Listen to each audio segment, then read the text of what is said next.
नमस्कार दोस्तों। एक गांव में एक किसान रहता था। उनके यहाँ बहुत सालों बाद एक बेटी का जन्म हुआ था। दोनों बड़े खुश थे। वे अपनी बेटी से बहुत प्रेम करते थे। उसका नाम छबीली रखा। छबीली की माँ उससे बहुत लाड लड़ाती थी, क्योंकि बहुत दिनों के बाद उनके यहाँ कोई संतान हुई थी। पिता और माता दोनों का प्रेम छबीली को भरपूर मिलता था। छबीली धीरे धीरे बड़ी हो रही थी। कुछ साल बीतने पर जब छबीली 10 वर्ष की थी तो अचानक से उसकी माँ चल बसी। अब छबीली जो है बड़ी उदास रहने लगी। उसको अपनी माँ की बहुत याद आती थी। पर जो उसका पिता था उससे कहता कि बेटी, तुम चिंता क्यों करती हो? मैं हूँ ना, जाने वाले को कौन रोक सकता है। किसी के जाने से जिंदगी नहीं रुक जाती है। तुम जब ऐसे उदास रहती हो तो मुझे बड़ा दुख होता है। वह अपने पिता से कहने लगी कि क्या करूं पिताजी, माँ ने तो मेरी शादी के लिए भी सपने सजा रखे थे। तब उसके पिता ने कहा कि मैं तुम्हारी जो शादी है तुम्हारी माँ जैसे चाहती थी वैसे ही करूँगा। अब धीरे धीरे छबीली ये अपनी माँ को भूलकर अपने पिता के साथ हंसी खुशी रहने लगी थी। पर जब वह 18 वर्ष की हुई और शादी के लिए उसका पिता उसके लिए दूल्हा खोजने लगा, तो अचानक एक दिन दूसरे गांव जाते हुए उसके पिताजी को दिल का दौरा पड़ा और वह भी भगवान को प्यारा हो गया। अब जो छबीली थी बिल्कुल अकेली रह गई। न तो और कोई उसका रिश्तेदार था, न ही किसी को उसने देखा था। बस वह अपने माँ बाप की लाडली थी और कोई उसका दुनिया में नहीं था। वह गांव में ही रहती थी और दूसरे के घरों में छोटा मोटा काम करके अपना गुजारा करती थी। जब गांव की लड़कियां कुएं पर पानी लेने जाती तो वे आपस में बातें करती कि मेरे पिता ने मेरी शादी तय कर दी। दूसरी कहती कि मेरे मामा तो मेरी शादी के लिए सोने के गहने और नए नए कपड़े लेकर आएंगे। कोई कुछ कहती कोई कुछ कहती। छबीली उन लोगों की बातें सुनती रहती। वह बड़ी दुखी होती थी। वह भी उनकी बातों का हिस्सा बनना चाहती थी। फिर जब वे सब बातें कर रही थी तो छबीली ने भी उनकी बातों में शामिल होने के लिए उनसे यूं ही कह दिया कि मेरे भी एक दूर के चाचा हैं। मेरी अम्मा बताया करती थी और वो जब लौट कर आएंगे तो मेरे लिए बहुत से गहने और नए नए कपड़े लेकर आएंगे मेरी शादी के लिए। उन लड़कियों की ये सब बातें एक ठग जो पेड़ के पीछे खड़ा था वो सुन रहा था। दरअसल वह ठग सामान बेचने के बहाने लोगों को लूटा करता था। जब उसने छबीली की बात सुनी तो अ, उसने सोचा कि क्यों ना इस लड़की को अपने घर ले जाकर मैं इसे अपनी पत्नी बना लूं, क्योंकि छबीली जो थी बड़ी ही खूबसूरत थी। पर वह यह सोचने लगा कि यह कैसे हो सकता है, आखिर यह मेरे साथ क्यों जाएगी। फिर उसने एक योजना बनाई और थोड़ी देर में वहाँ कुएं के पास पहुँच गया और कहने लगा कि तुम लड़कियों में से छबीली कौन है? अब छबीली ने कहा कि मैं छबीली हूँ, आप कौन हैं? तब उस ठग ने कहा कि छबीली, तुम इतनी बड़ी हो गई। तुम जब छोटी थी तभी मैंने तुम्हें देखा था। मैं तुम्हारे दूर के रिश्ते का चाचा हूँ और बहुत दिनों बाद गांव में आया हूँ। तब उसने कहा कि अच्छा, तुम मेरे चाचा हो। तब वह कहता है कि मैं तुम्हें अपने साथ ले जाने आया हूँ। यह सुनकर छबीली बड़ी खुश हुई और वह ठग कहने लगा कि तुम मेरे साथ चलो। छबीली जो है उसके साथ होली उसके घर जाने के लिए। छबीली जब रास्ते से उसके साथ जा रही थी तब एक कौआ पेड़ पर बैठा हुआ बड़ी जोरों से काऊ काऊ करने लगा। छबीली ने जब उसकी आवाज़ सुनी तो अपने मन में सोचने लगी कि माँ कहा करती थी कि जब का कौआ जोर जोर से काऊ काऊ करता है तो कुछ गलत ज़रूर होता है। फिर वह अपने चाचा से कहने लगी कि ये कौआ काऊ काऊ क्यों कर रहा है। ठग जो था वो कहता है कि कौए की तो काऊ काऊ करने की आदत होती है, इसलिए यह काऊ काऊ कर रहा है। ने अपनी आदत के अनुसार फिर जो है छबीली उस ठग के साथ और आगे चली तो एक बिल्ली रास्ता काट गई। फिर छबीली रुक गई। ठग ने कहा कि अब क्या हुआ। छबीली ने कहा कि माँ कहती थी जब बिल्ली रास्ता काट जाती है तो कोई अपशकुन होता है। ठग ने कहा कि ये सब मनगढ़ंत बातें हैं। हम अपने रास्ते जा रहे थे और ये बिल्ली अपने रास्ते जा रही है, इसमें अपशकुन वाली कौन सी बात है। तुम जल्दी चलो, गांव तक पहुँचते पहुँचते शाम हो जाएगी। अगर रास्ते में अंधेरा हो गया तो बड़ी परेशानी होगी। छबीली ने कहा ठीक है। अब छबीली उसके पीछे चल पड़ी। फिर आगे उसे एक गीदड़ जोर जोर से रोता हुआ सुनाई दिया तो वह फिर रुक गई। फिर उसने कहा कि ये गीदड़ क्यों रो रहा है। तब उसने ठग ने कहा कि ये सब तो इनकी ये आदतें होती हैं, अपनी आदत के अनुसार ये ऐसा कर रहा है, इसमें कोई बड़ी बात नहीं है।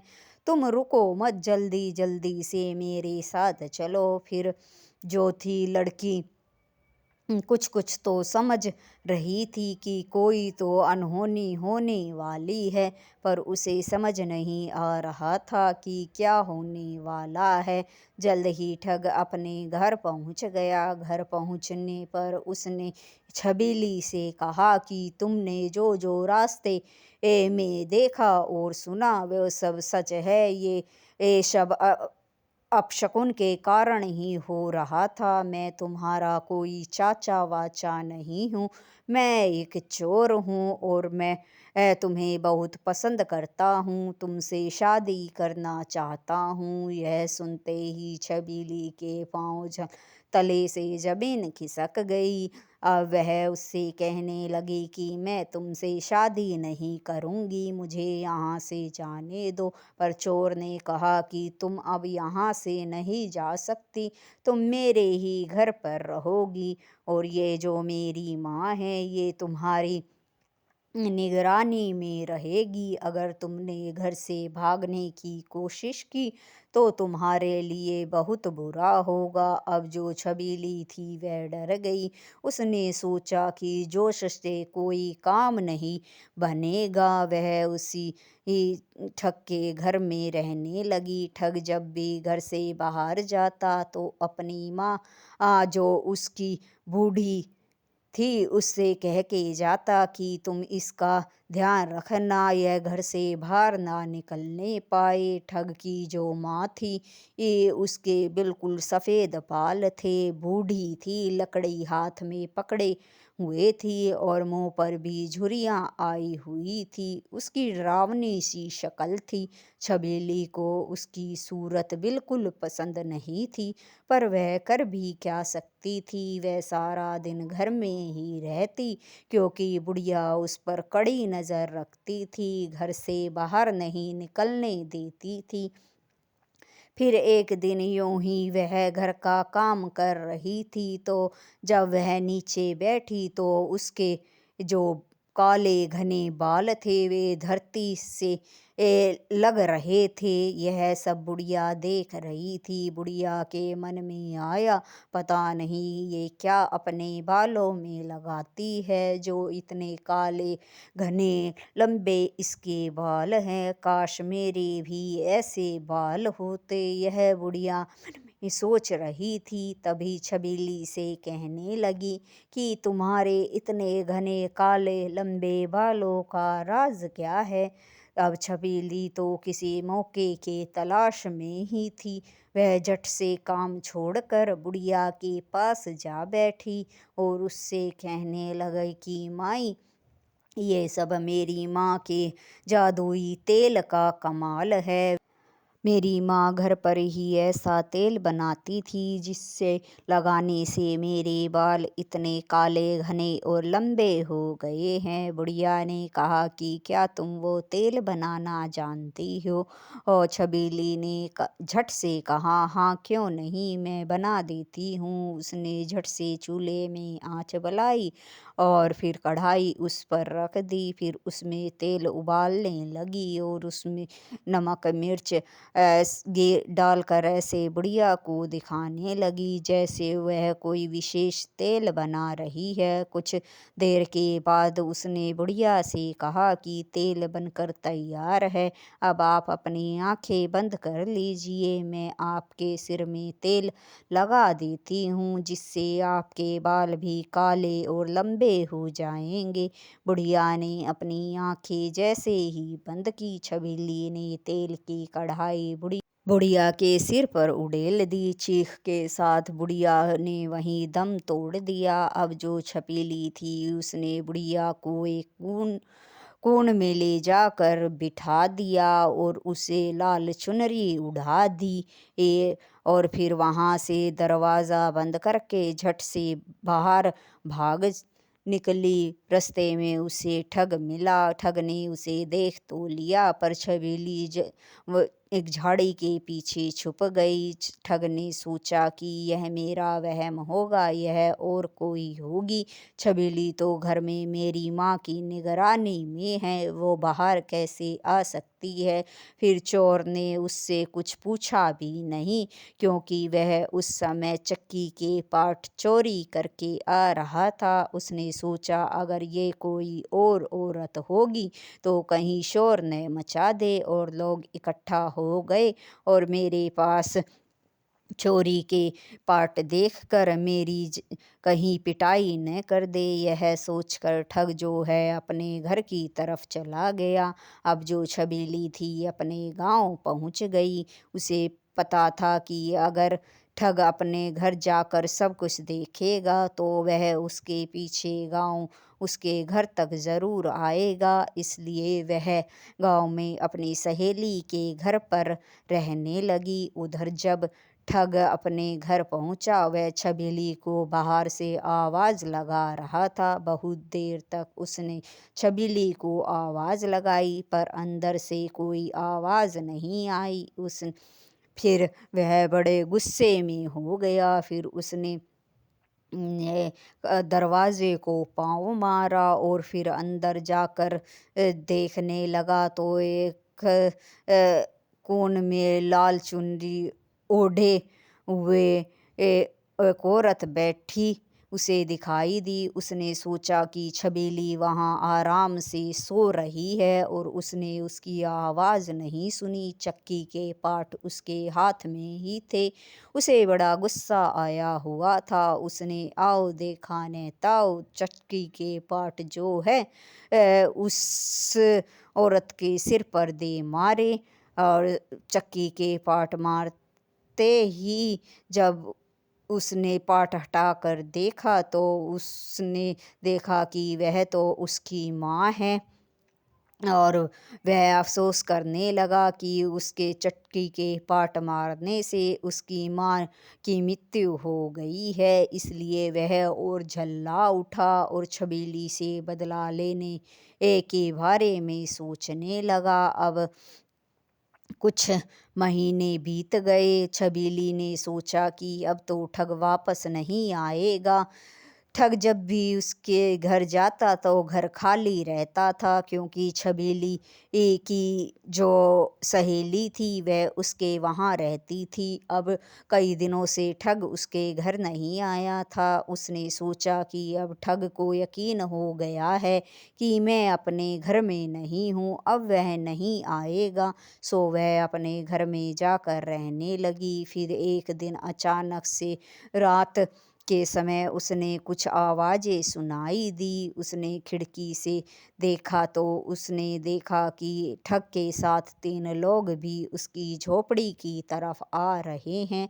वह घबरा गई। फिर उसने हिम्मत की और एक तेज धार वाली कटार लेकर चारपाई पर लेट गई और ऐसे दिखाने लगी जैसे वह गहरी नींद में सो रही है। जब ठग और वे लोग झोपड़ी के अंदर आए तो ठग को बड़ा गुस्सा आया हुआ था और वह उसने उन लोगों से कहा कि इसे चारपाई के समेत उठा लो, यह आराम से यहाँ सो रही है और इसके चक्कर में मैंने अपनी माँ को मार दिया। मैं इससे बदला लूँगा, इसे उठाकर ले चलो। रात में अंधेरा गहरा था। अब जब चारपाई को वे लोग उठाने लगे तो छबीली टस से मस न हुई। ऐसे दिखा रही थी जैसे वह बहुत गहरी नींद में हो। चारों लोग चारपाई को लेकर जंगल की तरफ चल पड़े। जब घना जंगल में घना अंधेरा में वे पहुंच गए, जहां हाथ से हाथ दिखाई नहीं दे रहा था, छबीली उठ बैठी और बैठे बैठे ही उसने तेज धार वाली कटार से पीछे के 2 लोगों का गला काट दिया और फिर मौका पाकर आगे वाले आदमी का और ठग का भी एक झटके में गला काट दिया। फिर वहां से वह अपने घर लौट आई। उन्हें वहीं जंगल में एक झाड़ियों के पीछे छुपा आई। सुबह जब हुई तो छबीली जो है ठग के घर पहुंच गई। ठग के घर में बहुत सारा धन और जेवर थे। वह सब लेकर वह अपने गांव वापस आ गई और आराम से गांव में रहने लगी। फिर कुछ दिनों के बाद उस गांव में एक व्यापारी व्यापार के सिलसिले में आया था। उसे बड़ी प्यास लगी। उसने छबीली की झोपड़ी देखी तो वहाँ पानी पीने के लिए चला गया। वहाँ पहुंचकर उसने जब छबीली को देखा तो वह उसे देखता ही रह गया। छबीली भी उसे देखती रह गई। दोनों को आंखों ही आंखों में एक दूसरे से प्रेम हो गया। व्यापारी ने छबीली से कहा कि क्या तुम मुझसे शादी करोगी?